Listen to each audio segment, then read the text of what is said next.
හැමදෙනාටම තෙරුවන් සරණයි. දැන් අපි දන්නවා අපි මේ ලෝකේ ජීවත් වෙනකොට අපිට හොඳ දේවලුත් වෙනවා නරක දේවලුත් වෙනවා කියලා.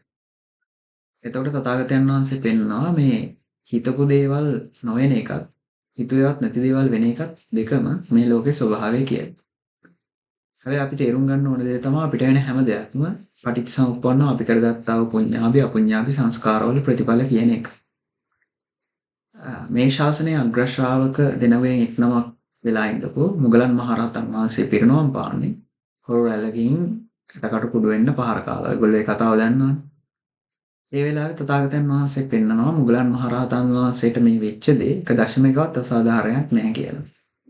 අතීතයේ එක් භවයක තමන්ගේ බිරිඳගේ කීම නිසා අන්ධ අම්මවයි තාත්තවයි කැලයට එක්කන් ගිහිල්ලා හොරු ගහනවා කියලා කෑ ගහන ගමන් අම්මයි තාත්තයි යටකට කුඩු වෙන්න ගහලා මරපු එකේ විපාකේ නිසා පිරිනුවම් පාන තෙක් හැම භවයකම මැරෙන්නේ පිරිනුවම් පානකම් මේ විදිහටම හැම භවයකම යටකට කුඩු වෙන්න පහර කාලා මැරුණේ කියන එක තථාගතයන් වහන්සේ පෙන්වනවා.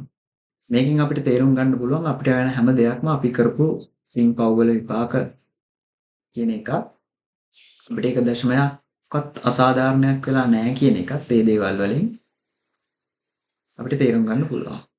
ඒ වගේම අපිට තව තේරුම් ගන්න පුළුවන් තව දෙයක් තමයි මේ මහා මංගල සූත්‍රයේ පෙන්වලා දෙන්න විදිහට ලාභා ලාභ යසායස නිന്ദා ප්‍රශංසා සැප දුක් කියන මේ අටලෝ දහම ඒ අපි පටිච්චසමුප්පන්නව කරපු පින්පව් වල විපාක හැටියට එන දේවල් බව ඒ දේවල් වලට කම්පා වෙලා ශෝක කරලා ඇති තේරුමක් නැහැ කියන එක අපි තේරුම් ගන්න ඕනේ. හැබැයි ඉතින් අපිට මේ කර්මයෙන් ගැලවෙන්න ක්‍රමයක් තියෙන්න ඕන විදිහක් තියෙන්න ඕනේ. ඒතර තථාගතයන් වහන්සේ කම්ම සූත්‍රයේ පෙන්නනවා කම්ම නිරෝධ ගාමිනී පටිපදාව ආරෂ්ඨාංගික මාර්ගය කියලා.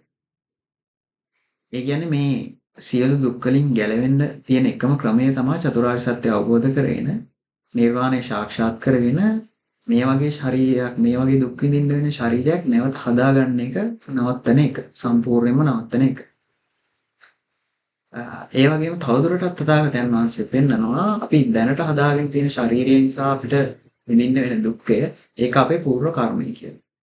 ඒ කර්මයට බෙහෙත හැටියට තථාගතයන් වහන්සේ කර්ණීය මෙත්ත සූත්‍රයට අදාළව මේ දුකේ ඉන්න සියලුම සත්‍යයන්ට අපි විතරක් නෙමෙයි දුකේ ඉන්නේ. මේ සියලුම සත්‍යෝ දුකේ ඉන්නේ. ඒ දුකේ ඉන්නා වූ සියලුම සත්‍යයන්ට මෙත්තාව වඩන්න කියලා තථාගතයන් වහන්සේ පෙන්වනවා. ත්‍රිවන් සරණයි.